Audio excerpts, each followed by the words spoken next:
Okay, I'm checking on Facebook. See if we're live yet. And I'm spooling and I'm spooling. I just got a notification that Heather Morrison is live now with Jill All right, Verboort. that's what I should do. I should start talking to the people that are online with me and saying, could you check? So, hello, everybody. Happy New Year.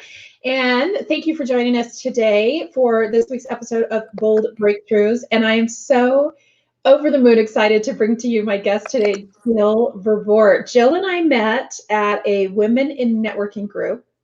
And if you aren't in a networking group right now, I highly recommend some sort of networking group. There's women in networking chapters all over the country, or just any networking group where you feel support and a sense of community, and you can bounce ideas off of each other. And that's exactly what Women in Networking is. And that is exactly what Jill has fostered there. That sense of community and a safe place to be who you are. So I am going to introduce Miss Jill briefly. And this is so exciting because I always find out stuff about people that I had no idea. So Jill was born and raised on a grass seed and hazelnut farm in St. Paul, Oregon. She's from a long line of entrepreneurs and farmers. She graduated from Linfield College in 2003 and immediately began a career in insurance. I'll let her talk a little bit about more of that. She's lived in Forest Grove here in Oregon for about 12 years. She owns her state farm agency for 12 years in Forest Grove. We'll let her tell you how long she's lived here.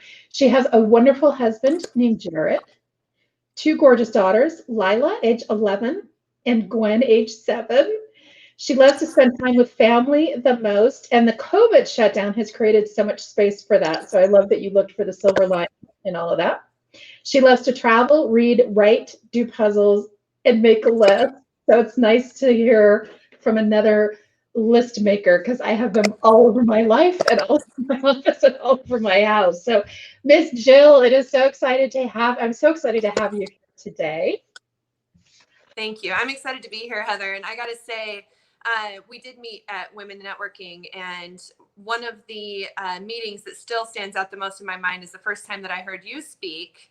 And I could not get my pen to work fast enough. I had pages and pages of notes. So I have just really treasured our relationship from the very beginning, and I'm really honored that you invited me to be here. You've had a lot of really incredible guests, so thank you. Thanks so much for inviting me. Absolutely. And thank you so much for being here. I'm so excited. And Jill is just like a little force of nature. She is a force to be reckoned with. I'm going to let her tell you a little bit about her story. So, can you take us on the journey of how your company came to be? Because I mentioned insurance there briefly, but how did your entrepreneurial journey start? I actually, straight out of college, I got a job at a standard insurance company. And I feel like they only hired me because I wouldn't stop applying. I applied probably 17, 18 times, and they finally invited me in for an interview. And one of the things that I'll never forget about that interview is that I had no experience other than I had worked on a farm. And so I went in there almost apologizing about that, like, gosh, I'm sorry I don't have any experience. And the lady who interviewed me said, never apologize for that, and never take the fact that you're a farmer off of your resume, because that told me right there that you knew how to work hard. So I will still, no matter how far I go, I will always have a farmer's daughter on my resume. I worked for Standard Insurance for about 4 years, worked my way up through the ranks, started as an underwriter, worked with group life and health underwriting, worked with St. Louis teams, and really loved what I did there. And then in 2007, I was actually in the truck with my boyfriend at the time, husband now. Jared and I were just dating. We were coming home from a soccer match, and we were involved in a really bad car accident. We were driving home on icy roads in January of 2007, and somebody came into our lane, and Jared corrected, and we drove off of an embankment. And the car we were in was a big truck, thank God. We rolled 3 times. All the tires came off. Every piece of glass in the truck broke out. I had to be cut out of the vehicle, and really did some really bad damage to my back, my hips. And through that, I was introduced to State Farm because the person at fault had State Farm. And in one of those really crazy, everything happens for a reason moments, I ended up learning so much about personal auto insurance, about what you have coverage for at work and what you don't, and what happens if you can't work because of a car accident. And I mean, I learned it all firsthand under fire. And the State Farm agent hired me after that claim was settled. Actually, before the claim was settled. And she hired me, said, you know what? I can teach you how to become a State Farm agent, and I will show you how to do it from the ground up. And that was in July of 2007. I began working for her, and in December of 2008, she said, you know what, Jill, I don't think I have much more time. I think you need to start thinking, get real serious about this. I don't want to be an agent any longer. I'm ready to retire and enjoy my grandbabies. And so I got serious about it. I applied to become a State Farm agent in April of 2008. I was approved to become an agent in Forest Grove in July of 2008, got married in September of 2008, got pregnant in December of 2008, and opened my State Farm agency April 1st, 2009. So I think I was living, I don't know how I got through it, but it was probably like the craziest and the best years of my life, to go from a crazy car accident, breaking my back, to marrying the man of my dreams, getting pregnant with the most beautiful child on earth, and then starting my own business. That was the journey to get there. Well, and I love that. And they always say that if you want something done, you give it to a busy woman, right? Yeah. She gets it done. Unbelievable. And what a short period of time. So you said you got licensed to be an agent in 2008. Eight. And then you opened up your own agency in 2009. I imagine there's a lot of people that work as agents but never open their own agency, right? Correct. Yeah.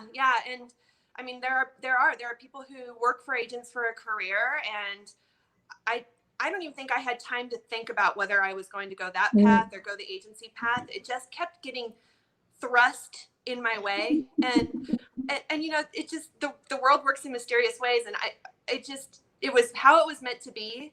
And looking back now, I don't even remember if I sat down and, you know, made a list of pros and cons, or really felt like I had a choice. It just felt like that was my path, and I just kept following it. And, you know, starting a business, I was 28 when I started that business. I was 28. I was newly married. I was a new mom. I was 3 months pregnant, and all of a sudden I get tossed this business owner / boss title. And I got to tell you, it probably took me 4 years to really wrap my head around what that meant and how to handle it gracefully. Well, and one of the things I want to ask you is what were some of the challenges? So you just listed some of them. You were pregnant, you were 28, you were, you know, all of a sudden now you're not only this new business owner, but now you're this new boss, right? So how did you handle some of those challenges? How did you overcome those? Not well, at first, honestly. I look back and I think I was so afraid of not knowing everything. I felt like I had to know it all. And I felt like, Jill, you own this business now. You should be able to figure this out. Jill, you're the boss now. You can't be vulnerable with these people. You're their boss. You know, like I was very much trying to run a business the way that I thought that a business should be run. And, you know, I was walking into, I mean, insurance agents are predominantly middle-aged males. I was very much an exception to what people thought of when they thought of an insurance agent. In fact, I still have people ask me how the real estate market is, because people don't believe I'm an insurance agent. They think I'm a real estate agent, because I don't fit that mold. Yeah. And so I would walk into meetings, and the people who were in meetings with me were middle-aged white males for the most part. And these guys were telling me how to run my business, and you know, you don't take no shit from nobody, and you have to be the boss of them. And if they talk back to you don't tolerate that kind of stuff. And I just never was that kind of a person. and so I was trying to lead in a way that wasn't natural to me. I was also, like I mentioned before, really afraid not to have all of the answers. And so rather than asking or seeking out advice, I would just fake it and just try to make it seem like I had the answers. Mm-hmm. And so I would say until a very pivotal time in my career, which I would love to talk about, which was around 2013, I was not leading from the heart. I was not the kind of leader that I would be proud to say that I am today. So yeah, the first 3 years were rocky at best. Mm-hmm. Mm-hmm. Yeah, I was going to ask you about that because it's you don't fit the mold of an insurance agent, which I think is why you are so successful as an agent, interestingly enough. So, excuse me. I love also the idea that you said that you were afraid that you had to have all the answers. And it's interesting. And I think especially as women, we do that to ourselves all the time, right? We have to know the answers because I think that when we go into a business, especially something that's very male dominated, we feel that we start out at an advantage or a disadvantage rather. Yeah. And you have to compensate for that, right? And then number two, just being a human being in general, you felt that you had to have all the answers figured out, right? Which is not the case at all. And so I'm glad that you were able to work through that and not quit, because I think a lot of people would have said, forget it, this isn't my destiny, I don't know what I'm doing, I'm never going to make it. And I worked in high tech for a long time, like 15 years, and that is really male dominated as well. And you can allow that to be your excuse for quitting, right? Or your reason for moving forward. So I love that you use that for your reason moving forward, and that you had the idea of, I'm not leading from my heart, and this doesn't feel good to me. So you talked about in 2013, look at my microphone. You talked in 2013, you had a pivotal moment. What was that? I'm curious. So at the end of 2013, I had every single one of my employees except for one quit. Oh. And I had just had my second child. I had just had Gwen, and I had taken a full maternity leave. And the minute I came back, 2.5 of them walked out the door. And so here I was. I had actually, 2013 to that point had been my most successful year. I had qualified, there's different qualification levels at State Farm. I had qualified for the minimum my entire time that I'd been there, right? For the first 4 years. I was on track to qualify for this big trip. And so here I am at the end of the year. It's supposed to be my best year ever, but it was the worst. I mean, I've got a brand new baby and I've got no one to run my office. And I was so overwhelmed and so scared that I finally reached out for help. And I reached out to a friend who was a State Farm agent in Lake Oswego. And I just said, I don't know how I'm going to do this anymore. And she said, there's this thing that State Farm does called the Agent Development Program. And it's like, you get this coach, you get like a business coach, and like, you get to go and like do these classes. And she's like, I don't know, it's in Seattle. Like, maybe we should just sign up for it and go. And literally my reason for saying yes was it was in Seattle and I could get away for 2 days. Like, I was just so overwhelmed with life and with a newborn baby and with my office that I was like, anything to get me the heck out of here, sign me up.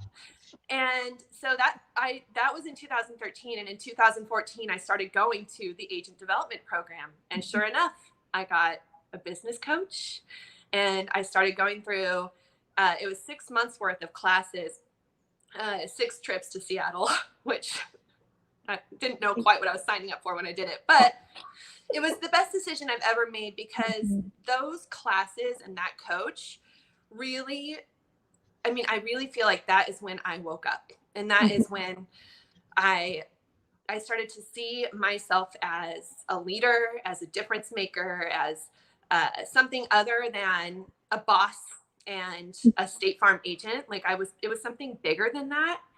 And so those 6 months really, it's like I have this whole career of pre-agent development program and post.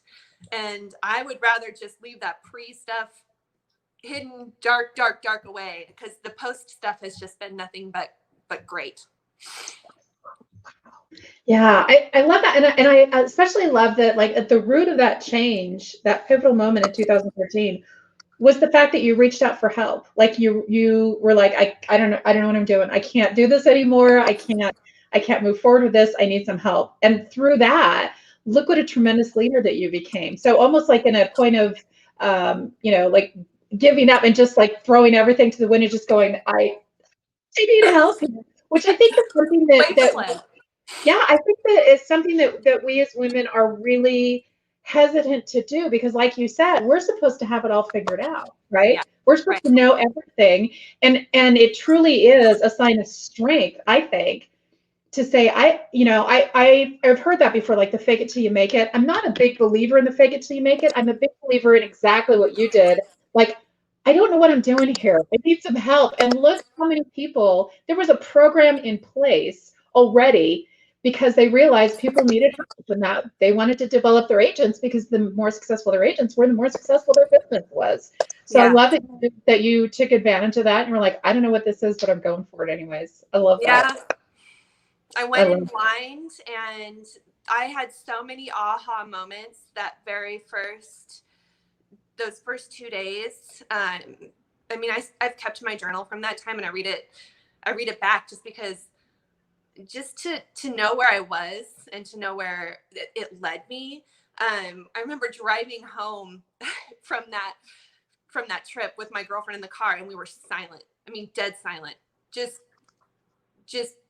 eyes on the road, and just what just happened to us. And I'll always remember, I said, I want to take this job more I want to take my life more seriously. I want to take my business more seriously. Like, I want to leave a legacy. Like, just I was so on fire. And she goes, well, what are you afraid of? Like, what are your fears? And I said, what I'm afraid of is that, I'm young, I'm blonde, which I was at the time. I'm like, I'm young, I'm blonde, and no one's going to take me seriously. And she said to me, Jill, you're not that young. And we just had a great laugh about it and continued our drive. But it was such a, like, driving up there was such a, I'm going up here to escape. Yeah. And driving home was, I'm coming back with a purpose.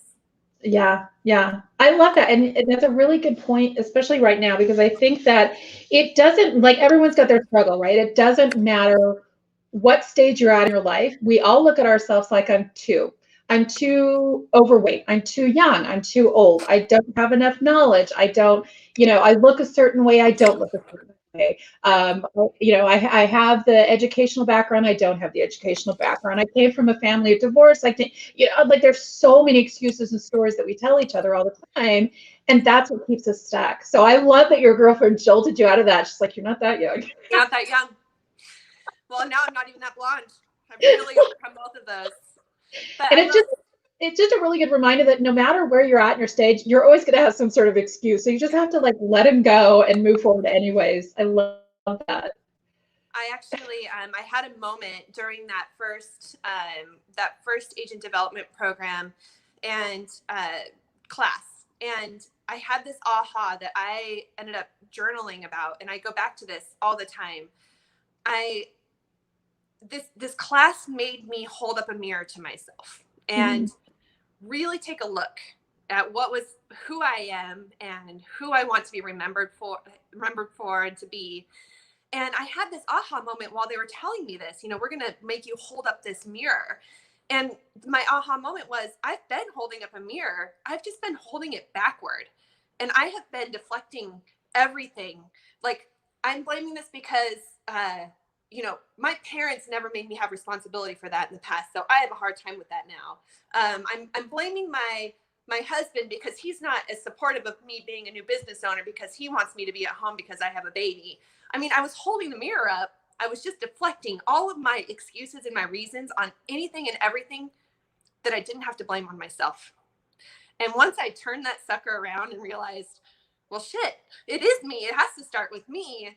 That's where real power started to come into my life. And when I stopped blaming all of the external forces and other people for the things that I couldn't accomplish or wasn't accomplishing the way I wanted to. Yeah, I love that. I just got cold chills when you said the word power because there's such huge power in the power of choice. In the Yeah. power of choice, that we own that choice and then we own that power. My son would say to me when he was younger, "Oh, mom, you just make me so mad." And I'd say, you have the choice in your hands. You get to be sad, mad, glad, right? And so you're absolutely right. That power of choice doesn't lie within your husband. It doesn't lie within the economy or politics or what the color of your hair is, right? It lies within you and what you decide to do with it. I also love the word legacy because I think that I had taken a coaching class, and one of the things they wanted you to do was write a letter to yourself, kind of a legacy letter, meaning project yourself like to when you were like 80 or 90 and thank yourself for all the things that you did along the way to create the life that you're now leaving. And so thank you so much for having the discipline to, start your own agency so that your daughters can see what a strong, responsible, powerful woman with boundaries looks like, right? Because that's my girlfriend calls that being a generational hero, meaning that you are changing the next generation of women by raising two girls in a household where they see a mom that's strong and a mom that has boundaries and a mom that goes to work and a mom that has her own sense of self. I love that. I love that you said the word legacy because I think that's really important. And I don't think a lot of people think about leaving behind a legacy, right? Because we just think in the here and now. It's true. And thank you for saying that, because that's one of the things I'm most proud of. And one of the things that I actually talk about with my daughters all the time, like I love what I do, but I also love the fact that it affords me the freedom to be able to be a mom to them, to be able to be, active and present with them. The legacy piece, the way that they did this through the program I went through was really powerful for me. They actually had us write our own eulogy. And I'll tell you, that was, I mean, there wasn't a dry eye in the room.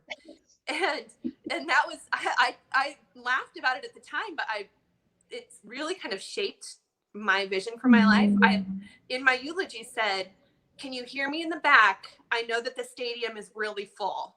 Like, I want I want to make sure that if I go, there's a lot of people who are upset that I'm gone. And so I said it as a joke at the time, but now it's really shaped. My vision is to create positive change with my life. And I want to do that with little ways, like little things along the way, and in big ways and little ways. I want to touch a lot of people. So, it really was a joke that I would have a stadium full of people at my funeral, but maybe someday I will. Yeah. Oh, I think that's a realistic. I think that's a realistic goal. I think you're well on your way of doing that. And I remember thinking the same thing, like with the how many people would be at my funeral, and not because it's a popularity contest, but because of look at all the people's lives I've affected along the way, right? And I love that you talked about, excuse me, in your eulogy about how many people's lives that you've affected along the way. That you were looking at it from that perspective. And like I said, I don't think that that's something that we necessarily think about on a frequent basis. And I think especially when kids, I like to say that it's what's taught versus what's taught, right? Because we can teach our children what success looks like, or society will teach children what it thinks success looks like. But if you're out there doing it in the trenches and they feel the effect of that at home, then that I think that lesson sticks with them so much more than something they could learn online or in a book. So I really appreciate that.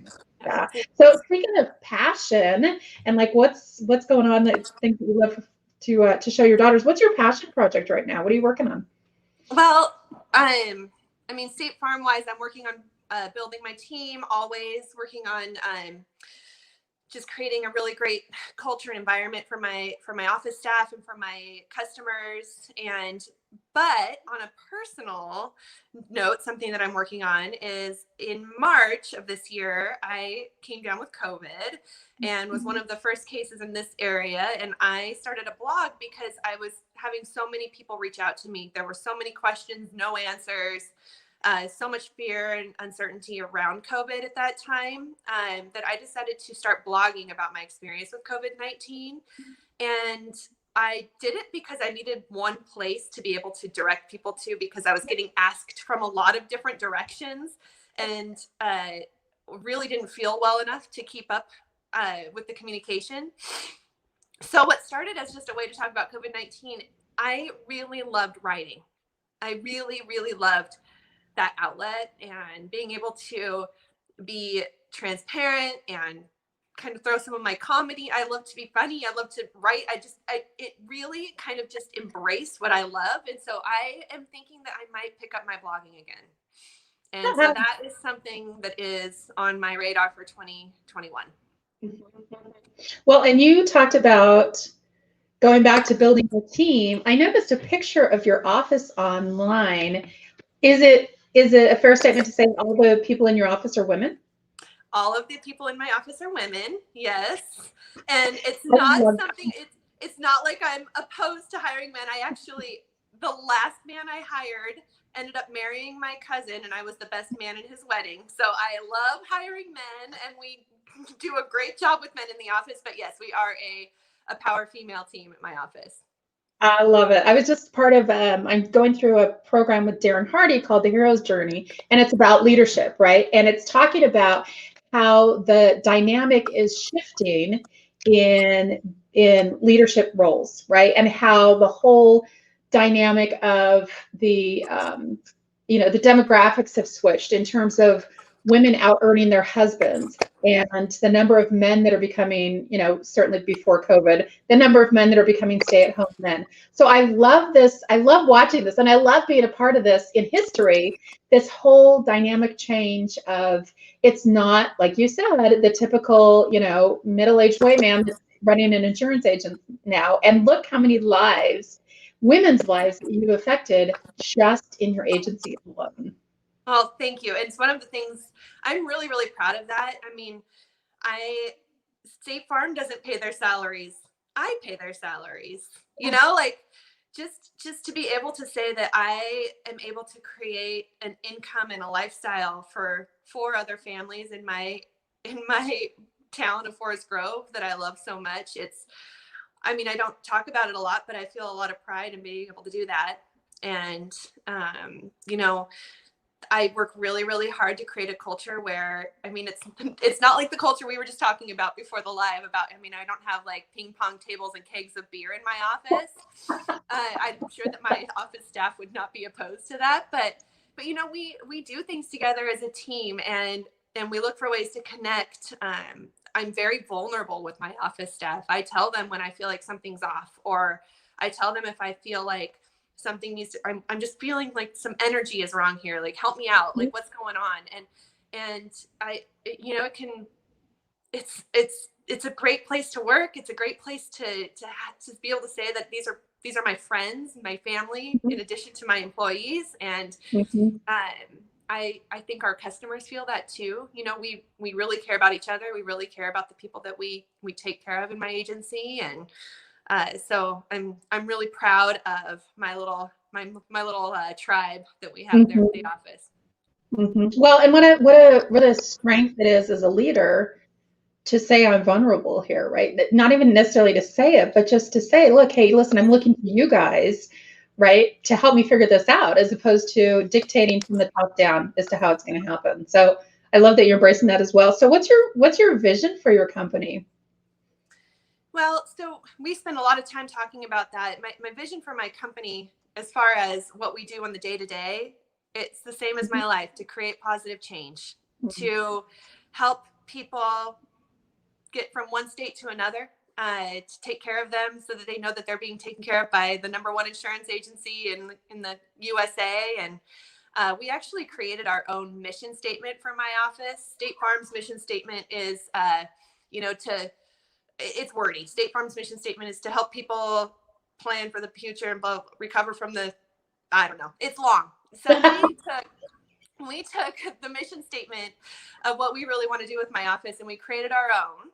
And in that mission statement, you're going to hear the word love a lot, because I think that is something that we do very differently, is that we really love what we do. We love each other, and we love our customers. So our mission statement is to protect you, what you love, and who you love. Oh, I love that. I love love. I love I that. love love. There's not enough love. We need more love in this world. So Well, and that's not a word you associate with insurance, right? I mean, that's just not, but that's, I think, what separates you from a lot of the other agencies out there is that you realize that you're working with a human being and they're human, those human beings have their lives affected by these traumatic events. So if you can bring that little piece of love into their life at a really difficult time, I think that makes all the difference in the world, yeah. you know? Yeah. Yeah. I And love sometimes that. it's big things and sometimes it's little things, but Mhm. I Mhm. um, I'm really proud of that. As far as like the long-term vision of my office, I mean continue to grow and continue to have more customers. You know, I don't buy any leads to grow my business. We grow entirely based off of word of mouth, based off of people's reviews on Facebook and Google. And so I'm really proud to say that I'm one of the top agents in the state, and not because I have had to do anything other than really take good care of people so that they tell other people about how good I do so that other people want to be a part of my business. So Yeah. Awesome. And you've done that beautifully. thank you. Awesome. Yeah. Yeah. So what along the way, it sounds like you've gotten a lot of good advice along the way, but what along the way do you think is your best piece of advice you've received? I have this written in my journal from my very first day of ADP, and I'll just say it: if it's to be, it starts with me. That's that personal responsibility piece, right? Mm-hmm. Yep. Yeah. And you know, I do a ton of reading, so I'm always picking up little tidbits and advice. I just another piece that I just read, and I want to say it was in Jay Shetty's book, the Think Like a Monk book, that's very popular right now. I'm reading it. It says if you have a new problem, read an old book. And I just thought that is such great advice. If you're facing a new problem, read an old book, because there's just so much wisdom out there. You don't have to figure it out on your own. Yeah. Yeah. And chances are that problem's been around for a long time, a lot longer than you've been, and somebody else has tackled it, right? Somebody else has figured it out. Yeah. Yeah, that's why like the greats like Napoleon Hill and Zig Ziglar and people refer to them all the time because what they said was such sage and wonderful advice, which brings me to my next question. What's something that like what's a habit that's been really instrumental to your success? Well, I just think good habits are so important. I have a few of them that I do religiously. The most important though would be reading. I read 10 books Oh, or 10 pages of a book, at least 10 pages of a book every single day, that will help me feel better about who I am, that will help me be a better version of myself. And so I would say one of my best habits is just to make sure that I am putting in my head really good stuff. One of my greatest weaknesses is that I have a really strong inner critic, and ah, my inner voice is not very nice to me. And so I have to be really careful about what I allow in. And I have to be very conscious at all times of what I'm allowing to go on in my track. And so right. what helps me stay on a positive track is just to make sure that I start my day with something positive, like reading a book. I listen to podcasts a lot. That's another habit of mine. When I'm driving, I like to listen to a podcast or a book on Audible. So I would just say that, yeah, that habit of just making sure that I'm only allowing the good stuff in. Yep. Yep. And so what's something that you've credited for your personal growth? It sounds like reading certainly and making sure that you have a really positive filter onto what you let in, but what's something else that you think you've credited for your personal growth? A really strong morning routine. Ah, mhm. Um, I mean, I'm a morning person, so that helps. I'm always been a morning person. I'm a farmer's daughter. Early bird gets the worm. I but I spend at least half an hour every morning in either prayer, meditation, reading, or journaling. I also drink 12 ounces of water before I drink my coffee. I've got some weird habits and some things that I do in the morning that I feel like really set me up for success. My list making. I mean, I'm a planner. On Sunday nights, I have a date with my calendar and I write out everything that I am expecting for that week, because I know that stuff's going to come flying at me that I didn't expect. As long as I can have a good grasp on the stuff that I was expecting, I feel like I can handle with a little bit more grace, the stuff that comes at me unexpected. And so I spend time every morning. All right, and visualize your day. What's happening today? What are the things that, that you're going to expect? What are the things that could happen that you didn't expect? What are the things that you can do right now to be prepared for those other things in case they happen? I like to reflect, and I like to prepare. So I think that strong morning routine is key. Did you ever read the book Miracle Morning? I'm an MMer. Yeah, big time. Yeah. I do my savers.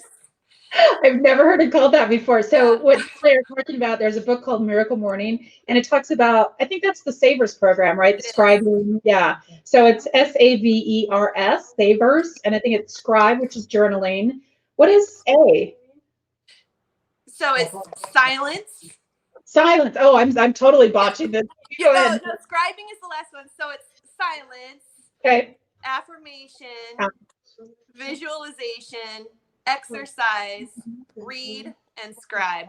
That is the last. Okay. Yeah. I think and I've heard that variation, but I love it. I love acronyms because it's easy to remember. Obviously not that easy because I messed up the S's, but I love the idea of that. And I love that you set your intention for the day, right? And then you also, it's like intention and reflection. And you not only do that with your days, but you do that with your weeks as well, because you mentioned that you set up your intention for the week. And I love that you're setting yourself up to be very reactionary versus you're very proactive versus very reactionary, because life takes care of the reactionary part, right? Life just throws you things that you weren't expecting. So I love that. And I think that's huge for personal growth, is just that a little bit of that planning period, and a little bit of reflection period. That time on Sunday too, when I'm looking at my calendar for the week, I can really look at that and get a sense of, am I balancing what I say is important to me? Am I saying that I want to work out and be a healthier person, but I haven't put in my calendar a workout or meal prep time? Is my calendar reflecting who I say I want to be? Like, I always look to make sure that I have my time to be an athlete, my time to be a mom, my time to be a wife, my time to be a business owner. It's all in there. And if it's not, I go back, and I always do it in pencil, and I look for places to put it in, because if I say it's important, it better be on my calendar. That is genius. And I remember you walked women in networking through that exercise once of how to ensure, like, I think your process was first, I think we lost your visual. I'm sorry. I think I lost you there for a second. I had to be on my cell phone today, and a phone call just came in. So let me No problem. adjust here. No problem. Okay, I'm back. Okay, I can't see you. Oh. I can hear you. My little black and white dot. She's not blonde. Let's see. Yeah. That's okay. Device is not connected. Did we lose you all together? She might be calling back in. So one of the examples that, one of the things that she went back through and took the women in networking group through was that she indicated, first you write down what you want to be. And she talked about a couple of those roles: mom, wife, athlete, business owner. Oh, there she is. Sorry about she's that. Back. That's okay. I was walking them through the exercise that you had us do, where you went through and talked about the different roles that you want to have in your life: wife, mom, athlete, mother, businesswoman. And then you just talked a little bit about how to make sure that those things happen in your week. And I don't think I've ever heard that approach before, but it is absolutely genius, because we get to the end of our weeks and we're like, what happened? There was no balance. There was no time for me in my week. So how long have you been doing that? What made you start doing that? I've been doing that for a couple of years, and I think I literally think I heard it on a podcast, and I want to say that it was a Brendan Burchard thing. He's the high performance habits guy, and so I could be totally, it might not have been his thing, but I want to say it was a Brendan Burchard high performance habits podcast, where he just talked about making sure that one of your habits is to plan for your week and reflect on the week before, and really, grade yourself. How did I live up to who I wanted to be this last week? Have I calendared for the next week who I really want to be?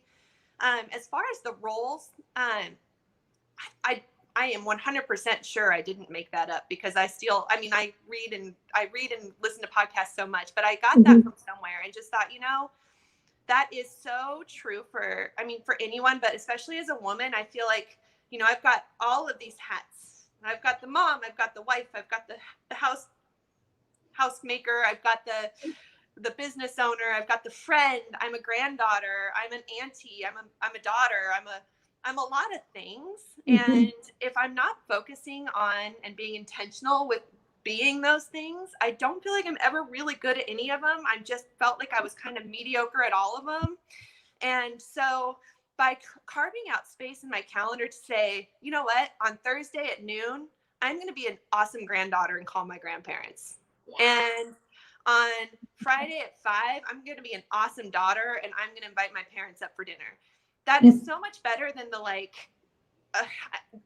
haphazard, as I think of it, oops, sorry, I haven't called you in 2 weeks stuff, where I feel guilty and just do it out of that.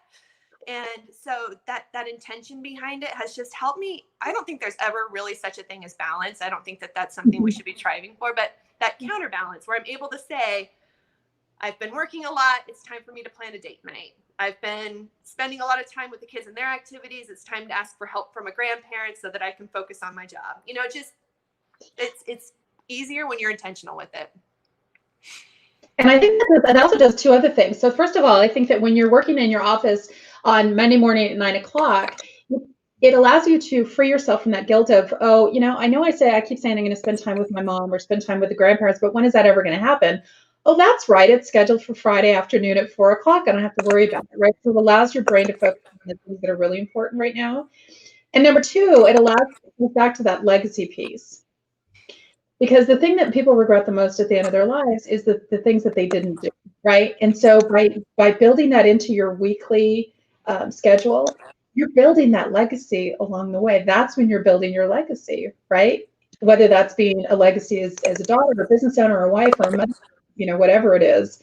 I love that. That's genius. I need to start doing that. I'm going to steal that one. I'm going to borrow that one. It's all yours. I stole it from someone else, so I'm happy to pass it right along. Get forward. And so speaking of which, what is something back, like looking back, is there anything you would have done differently, or something that you're really glad that you did do it the way you did it? I am so glad that I got a coach, and so glad that I found somebody who was, kind of my Sherpa, my person who led me on this journey to figuring out how to do personal development, how to be vulnerable, and kind of get me to a point where I could do it on my own, but I couldn't start on my own. And so having that coach and that person to guide me through some of these activities that I did and some of these exercises, and to recommend for me some of the books that I read, was so instrumental, because it's hard to know where to start. And so having that coach was so important. I also I wish I'd been more vulnerable from the beginning. I wish I had been able to say, I don't know what I'm doing. I don't know how to do it right. I don't know if I'm doing it right or wrong or indifferently. I wish that I had the courage to be able to say, I don't know what I'm doing and I need help. So. Yeah, I love that. But the end point is that you did eventually reach out for help and your life changed because of it. So I love that. You had mentioned some things that you're feeding your brain right now. You said you talked about podcast and Brendon Burchard, and then you mentioned a book called Think Like a Monk. What are other things that you're feeding your brain right now? Other things that you're listening to or reading or?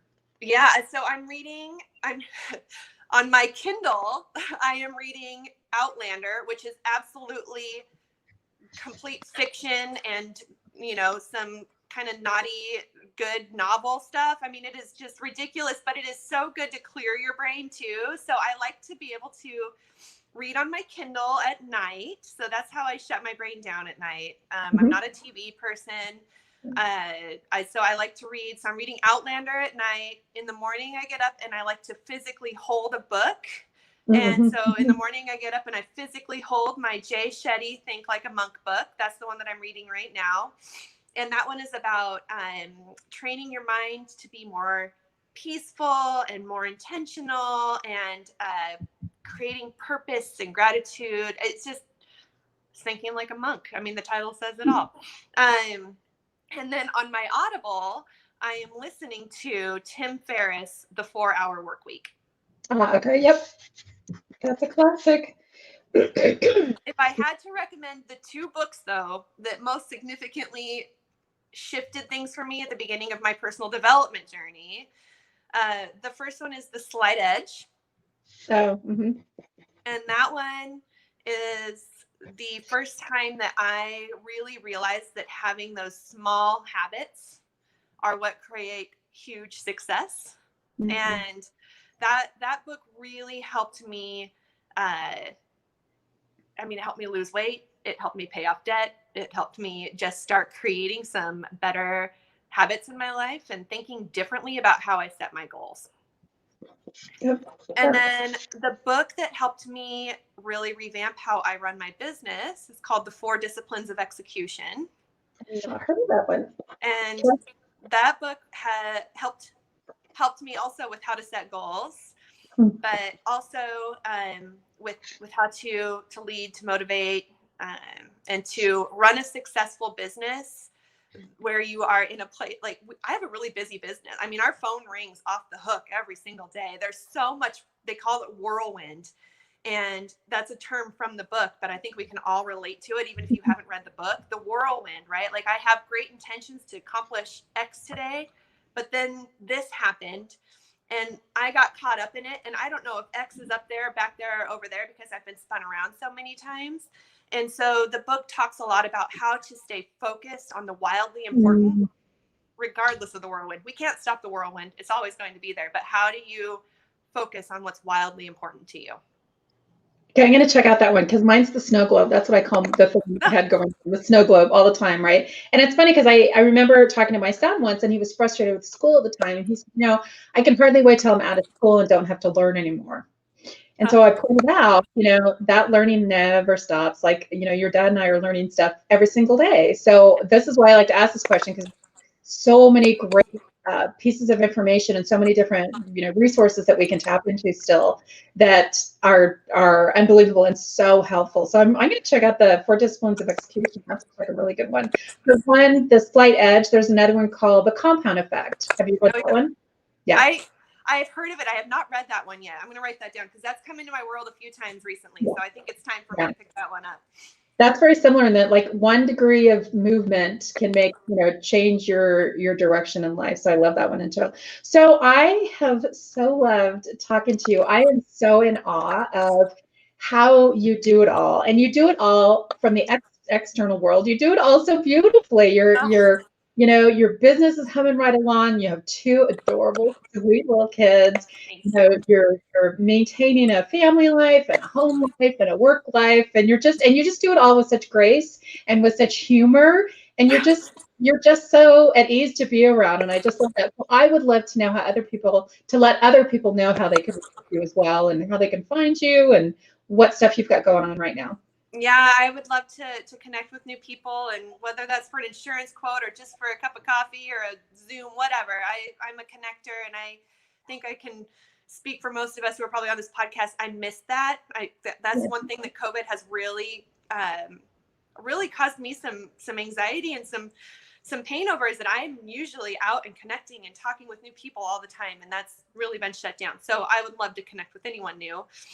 You can reach out to me on Facebook, Google me. I have worked really hard this year to build our Google presence, and we have over 100 Google reviews now. So if you're thinking about working with me, read my Google reviews for sure. Hear what my customers have to say. If you want to just reach out, because I'm fun to have wine with, even if it's over Zoom, please do. And Facebook Messenger, you can text me. My cell phone, I'm happy to give that out. I give it to everyone, 503-550-7539. However you want to connect with me. And if you want to connect with me for insurance, I would love it. I represent State Farm, which is the #1 insurance company in the USA. I think that there's just something to be said for working with a huge, great company backed by somebody here local who really, really cares about what I do and about my reputation in this community, and about making sure that I take care of my team, who will take care of you. So yeah, I'd love to connect. And are you still doing, is Women in Network still going on virtually right now? Women in Networking is still going on. Yeah, I am taking a break in the next year. I am going to be just, taking a little break from all of it. I felt like I was getting a little out of balance. So Yeah. I'm practicing what I preach, and I am saying no to a few things and using my famous Heather word. I'm creating some boundaries. Every time I say that word, I think of you.